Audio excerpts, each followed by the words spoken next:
క్షణం, Krishna and his లీలా చిత్రాలతో youth ఆడియన్స్ని డైరెక్టర్ రవికాంత్ పేరేపు బాగానే అట్రాక్ట్ చేశాడు. టాలీవుడ్లో స్టైలిష్ ఫిల్మ్ మేకర్గా గుర్తింపు తెచ్చుకున్నాడు. ప్రముఖ నటుడు రాజీవ్ కనకాల, నటి పాపులర్ యాంకర్ సుమ కుమారుడు రోషన్తో రవికాంత్ తెరకెక్కించిన తాజా చిత్రం బబుల్గమ్. పీపుల్ మీడియా ఫ్యాక్టరీతో కలిసి పి. విమల నిర్మించిన ఈ మూవీ పెయిడ్ ప్రీమియర్ షోస్ని గురువారం నైటే మొదలైపోయాయి. ప్రపంచం గుర్తించే డీజే కావాలని కలలకంటూ ఉంటాడు మెహదీపట్నం గల్లీ కుర్రాడు ఆది. తండ్రికి మాత్రం వాడి వాలకం అర్థమే కాదు. ఫ్యాషన్ డిజైనింగ్ కోర్స్ చేయడానికి టర్కీ వెళ్లాలనుకుంటుంది బంజారా హిల్స్లోని జాహ్నవి. విదేశాలకు వెళ్లేలోగా ఎవరో ఒకరిని ప్రేమ పేరుతో బకరా చెయ్యాలని జాన్వి ఆమె ఫ్రెండ్ ప్లాన్ చేస్తారు. అలా జాన్వి చేతిలో బకరా అయిపోతాడు ఆది. బట్ అతని ప్యూర్ లవ్కి జాన్వి ఫిదా అయిపోతుంది.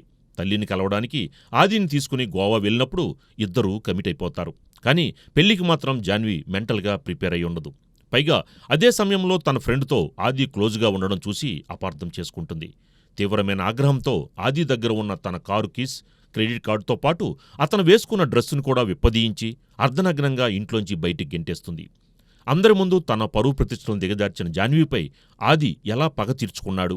కెరీర్కి ప్రాధాన్యమివ్వాల్సిన సమయంలో ప్రేమ పేరుతో ఈ ఇద్దరు చేసిన తప్పేమిటి? దానిని ఎలా సరిదిద్దుకున్నారు అనేది అసలు కథ. ఈ సినిమా చూస్తుంటే ఈ మధ్యకాలంలో వచ్చిన కొన్ని యూత్ఫుల్ ఎంటర్టైనర్స్ గుర్తొస్తాయి. ముఖ్యంగా హీరోది డీజే టిల్లులోని సిద్ధు పాత్రని పోలి ఉంది.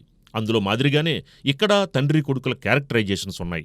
బట్ స్టోరీ పరంగా డీజే టిల్లుకి ఇది ఎక్స్టెన్షన్ అనుకోవచ్చు. ఇక హీరోయిన్ తల్లిదండ్రులతో విచిత్రమైన బంధం.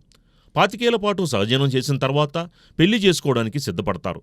అందులోని ఏ పాత్రకి తమ జీవితాలకి సంబంధించి క్లారిటీ ఉండదు. హీరో లక్ష్యం డీజే కావాలన్నది. కానీ హీరోయిన్తో ప్రేమలో పడి దానిని మర్చిపోతాడు. హీరోయిన్ టార్గెట్ టర్కీ వెళ్లి ఫ్యాషన్ డిజైనింగ్ కోర్స్ చేయడం. కానీ హీరోతో ప్రేమలో పడి ఆ విషయాన్ని పక్కన పెట్టేస్తుంది. హీరోయిన్లు విడిపోవడానికి, తిరిగి కలవడానికి, మళ్లీ విడిపోవడానికి దేనికి కూడా బలమైన రీజన్స్ ఉండవు. దాంతో మూవీ గ్రాఫ్ పైకి కిందకి సాగడమే కాదు, చూయింగ్ గమ్ని తలపిస్తుంది. ఓపెనింగ్ షాట్కి లింక్ చేస్తూ ఇచ్చిన ఇంటర్వెల్ బ్యాంగ్ మాత్రం అదిరిపోయింది. కానీ సెకండ్ హాఫ్లో కథ గాడి తప్పి ఎటేటో వెళ్ళిపోయింది. ఆర్టిస్టుల పెర్ఫార్మెన్స్కి వంక పెట్టడానికి వీల్లేదు. ఇప్పటికే 1-2 సినిమాల్లో నటించిన రోషన్ కనకాల ఇందులో హీరోగా మంచి మార్కులే వేయించుకుంటాడు. ముఖ్యంగా ఆవేశాన్ని దిగమింగుకుని ఆక్రోశాన్ని వెలగక్కే సీన్స్ రక్తి కట్టించాడు. హీరోయిన్ మానస చౌదరికి ఇది ఫస్ట్ ఫిలిం. అందంగా కనిపించడంతో పాటు చక్కని అభినయాన్ని ప్రదర్శించింది.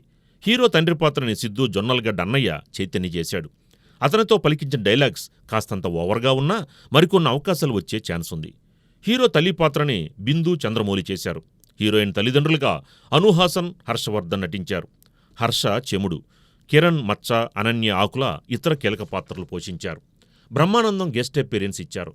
సురేష్ రఘుతూ సినిమాటోగ్రఫీ బాగుంది. శ్రీచరణ్ పాకాల తనదైన శైలిలో నేపథ్య సంగీతం అందించారు. మంచి బీట్తో చేసిన 2-3 పాటలు బాగున్నాయి. ముఖ్యంగా ఇజ్జత్ సాంగ్ యూత్ని అట్రాక్ట్ చేసేలా ఉంది. సింపుల్గా చెప్పాలంటే మనం టాయ్స్తో ఆడుకోవాలి కానీ మనం టాయ్స్ కాకూడదనే మెంటాలిటీ ఉన్న అమ్మాయితో ప్రేమ వ్యవహారం బెడిసికొట్టి ఇజ్జత్, ఔకాత్ సంపాదించుకోవడానికి ఓ గల్లీ కుర్రాడు ఏం చేశాడన్నదే బబుల్గమ్ స్టోరీ. యూత్ని టార్గెట్ చేసి సినిమా తీయడంతో డబుల్ మీనింగ్ డైలాగ్స్కి, లిప్ లాక్ సీన్స్కి కొదవే లేదు. హీరో క్యారెక్టరైజేషన్కి యూత్ కనెక్ట్ అయితే ఓకే, లేదంటే మాత్రం కష్టమే.